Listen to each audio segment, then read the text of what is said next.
Perspectives from the Top this morning. It's my great pleasure to be interviewing somebody who has done certainly a large career change, significantly larger than maybe most of you or me, from oil company group treasurer to Church of England curate and now Archbishop of Canterbury. It's a great pleasure to be interviewing this morning Archbishop Justin Welby.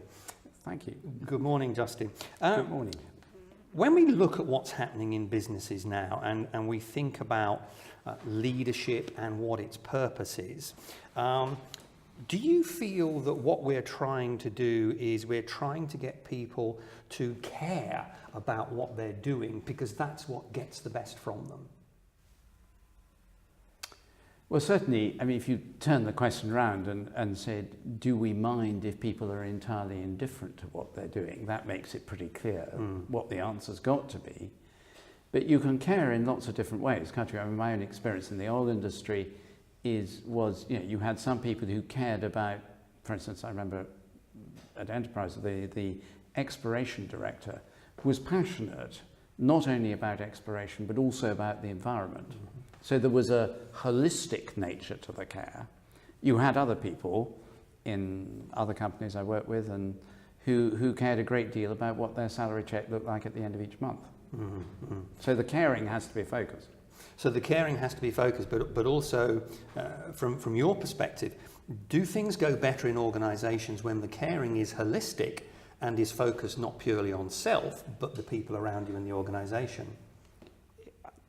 I may have got the source of this wrong, but I'm always, I heard and often quote Einstein as saying, there's no limit to what can be achieved by someone who doesn't want the credit. And if you have a group that works well together without all seeking to be seen as number one, the opposite of the Apprentice. Indeed. The absolute opposite, appalling, disastrous approach to management. If you have something different from that actually says, we're going to make this as a group, and I will get my satisfaction by being able to say, I worked with that team, I was in that group, then you really will make significant progress.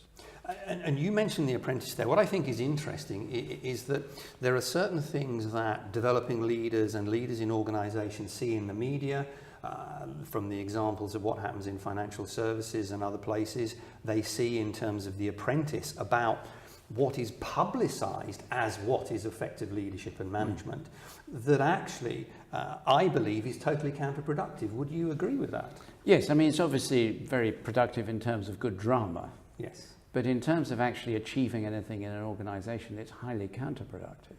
I entirely agree with that. Most of us will at some point have worked in a dysfunctional team and will know the feeling where the best ideas run into the sand because someone cares more about their advancement than about getting a really good project to work really well. And it's therefore success is perhaps creating a more we than me culture. Yeah, and that's very difficult because we're in a social culture and a philosophical culture, certainly since the 70s, 60s, right, with the advent post-existentialism into post-modernity. You're into a culture which does say that what benefits me, I think we're coming out of it, funnily enough, with the post-millennials. Yes, but, that's true. Before that what advantages me is right, is what matters. My truth is my truth. You know, it's very, very the radical autonomy of the individual. And that makes teamwork very difficult. So this thing about caring, therefore, if you look back over your career at the sort of best bosses that you ever had, do you think, therefore, that element of if the boss shows they care about me, you know, that will inspire me to give my best? Oh, absolutely. And caring is not shown this or by being warm and cuddly. No. It's shown by demanding the highest standards. I mean, you know, some of the legendary leaders in, for instance, financial services, Sir Sigmund Warburg, for example. Yes. You know, absolutely extraordinary. He was deeply compassionate about his staff, though he, you know, that wasn't often known because he kept it very quiet. But also he demanded very high standards, and people interpreted that as him saying to them, I value you, and I'm going to value that you are the best you could possibly be. And if you look back at your career, I'm assuming you've had people that have done that for you. Can you give me an example? Yes, I can. Sir Graham Hearn, the then chief executive, subsequently chairman at Enterprise Oil, was one of the most remarkable people I've worked for. Just in terms of, he was always challenging you. He was always pushing to see if your ideas had real thinking in them. He was always challenging a team. But he was equally open to being challenged himself. So I remember very robust discussion very late at night over strategy, company policy, where we were going, how we dealt with the problem, with a group of us around the table. And he, whatever he felt, he certainly didn't give the impression of caring that people were saying, no, that's not going to work. And then you'd go for it for a while. It was an incredibly stimulating environment. So yes, it's where the leader gives the subordinates the ability to challenge, as long as they can challenge in a way that provides a viable solution. But we knew that once he called it, that was it. Yes, absolutely. Collective responsibility in terms of the team. Yeah. If we look at organisations now in the 21st century, I think one of the key things that all the figures suggest is that you have to break down silos, you have to collaborate, you have to work together effectively to be successful, given the complexity of what's happening. How do you think, therefore, that leaders, other than their own team, need to behave in terms of breaking down those silos and creating, what I call it's a community, not an organisation? Well, I think you, and I expect you'd probably expect me to say this, or at least I hope you would, given my job, that I go back to the model of Jesus on this. He's got 12 pretty radical individuals with him who have a completely mistaken idea of his mission, are constantly bickering with each other, and one betrays him and 11 run away. And yet that group, within 20 years of his death and resurrection, had changed the world. And within 300 years, their successors had overcome the largest empire in the world without drawing a sword. Now, that is quite effective leadership. It's sustainable and so on. When you look at that, it had courage of an extraordinary nature. It had a clear vision, had very, very clear values. The values inspired the vision was lived out in courage, but there was also this element of mutual service and humility, the servant leader stuff. Yeah, absolutely. Which is what, in the end, came back to them and led the way that they then led. Well, that's interesting, and I think you mentioned there the serve to lead element, and as an ex army officer, obviously the ethos of serve to lead I think is critical. But in terms of the degree to which the serve to lead concept has ever significantly got into the commercial world is extremely limited. But what is interesting is, would perhaps you give your insight on this, that where leaders get the serve to lead concept, they naturally become more successful. I think that's right. I mean, one of my heroes as a leader which has developed very much over the last 2 or 3 years is Field Marshal Slim in the Second World War, and they're taking over a division and then a corps and then an army in absolute meltdown, defeated, despairing, in all kinds of bits, and winning in the end, turning it round. Extraordinary genius in leadership. But of course, one of the ways that comes out in his very interesting book, Defeat into Victory, is that there is this service leadership. And you mentioned the word silo just now. I'm more and more convinced that silos are our biggest management problem. often unseen. We don't recognize it. We think it's one issue among many. In terms of effective organizations, the breaking down of silos is the biggest problem we face. And leadership, all leaders will be good in one area, or several perhaps. They may have come up through sales, they'll know a huge amount about marketing. They may have come through finance, they're really good on that. They may have come through engineering. But they need to know what they don't know. Yes. And when you want to break down silos, the way you do it is not going in and saying, I'm going to break this silo up. You go in and serve the people in the silos where you don't know by seeking information, seeking advice, bringing their contribution in, enabling them to feel valued, genuinely valued, so that that collaborative spirit begins to develop.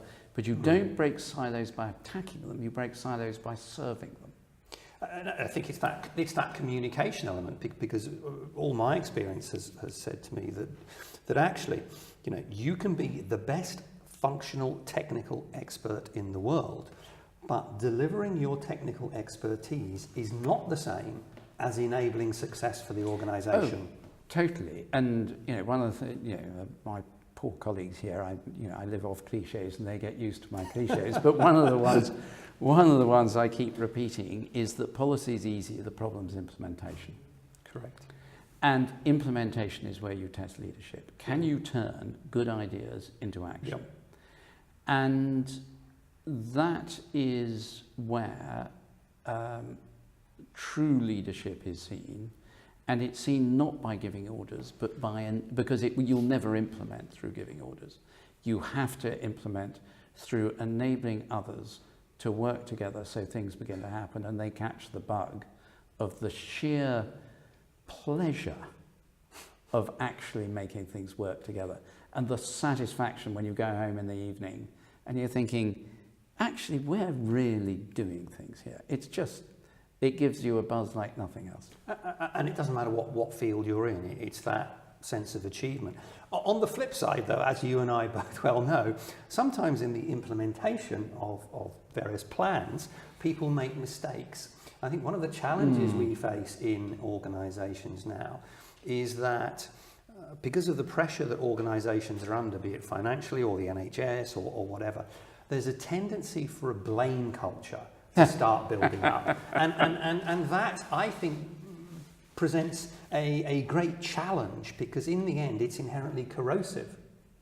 You see, I'm thinking aloud about this, really. I'm always slightly antsy about the phrase blame culture. I think I would prefer the phrase fear culture. Which it is, actually. Which it is. Yes. That's the point. Absolutely. Because actually, if someone does something remarkably stupid, someone needs, you need to say so. Yeah. I chaired an NHS trust for a while, General Hospital Trust. Yes. And we were introducing, and we did call it a no blame culture, so that if people owned up to mistakes, there would not normally be a disciplinary process. But actually, I think what we were trying to introduce, and I don't think I succeeded, by the way, but what we were trying to introduce was a no fear culture. Yes. Because if someone said, I did an operation, I'm taking a silly example because it didn't happen, but I did an operation, I left a scalpel inside someone. Actually, you need to say, why did that happen? Whose responsibility was it? That's a blame thing. But you also need to say, okay, mistakes happen. One of the mistakes in organizations, in institutions, again, forgive me for going into theology, is we believe in sinless perfection, that it's possible to get everything right all the time and that human beings are somehow not human. But it's an illusion. Yes, totally, but we know it never happens. We know it never happens, and yet we pretend it's possible. Yes. That will get you into blame and fear. Yeah. Because you sound like the captain of police in Casablanca. I'm shocked, I'm truly shocked that someone's made a mistake. Yes. Well, everyone makes mistakes. Therefore, you've got to have a culture that says, how do we deal with error, not how do we ensure perfection? Because you ain't going to get there. But that's the ridiculous thing. When I sort of training mentors or whatever, and we get into a situation where they're saying, I'm a chief executive, I don't like to give the impression that I make mistakes. To which the comment is, I'm sorry, you are expecting your people to believe that you've never made a mistake in your life. That immediately blows any credibility you had whatsoever. Well, that's right. And we had quite early in my time as Archbishop, there was a process where we were talking about payday lenders. And there was a bit of a thing about it in the press, and the next day, without any delay, the Financial Times, with a clever bit of work, really good bit of journalism, worked out that actually the Church of England was invested in a payday lender. Yes. Now, I should have thought of that. Yeah. I didn't. I would now. And I had to go on Radio 4 and John Humphreys at the 8:10 slot, the worst of all things, 3 months into the job. And he said, "Are you embarrassed?" was his opening question. And I just said, "Yes, I am." And stopped. and there is a point where you just have to say, I got it wrong, that was wrong, I take responsibility, this is what we're going to do about it. Yeah. So sort of reflecting on that, if you were to give one or two pieces of really simple advice to either current leaders or developing leaders who are going to watch this, that you think would help them on their journey, what would those pieces of advice be? I think I would say, well, the first one is that the pecking order. We always start with vision. I think I'm increasingly concerned that the values within us, the values of the institution come ahead of vision. Vision springs from values. Vision then leads on to strategy to implementation and policy and implementation and so on. That's your business, you're the business school. But values, I would say, be aware of your values. Challenges to your values almost never signal themselves in advance. It's always the surprise, sleepy Monday morning meeting when you're not paying attention that something comes up that is really challenging. So first of all, be aware of what are your values, where do you get them from? Are they coherent, consistent, courageous? Do they really mean something? Do they direct your whole life, not just your work? Yes. Secondly, I would say, really going back to what we were just saying, service and transparency.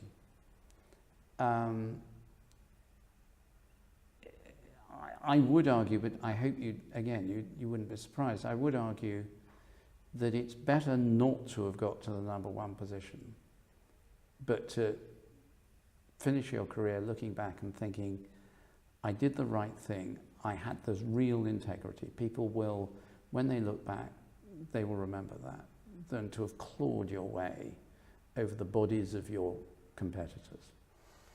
And be renowned for the fact that you left a trail of bodies with knives in their backs down the corridor. Exactly.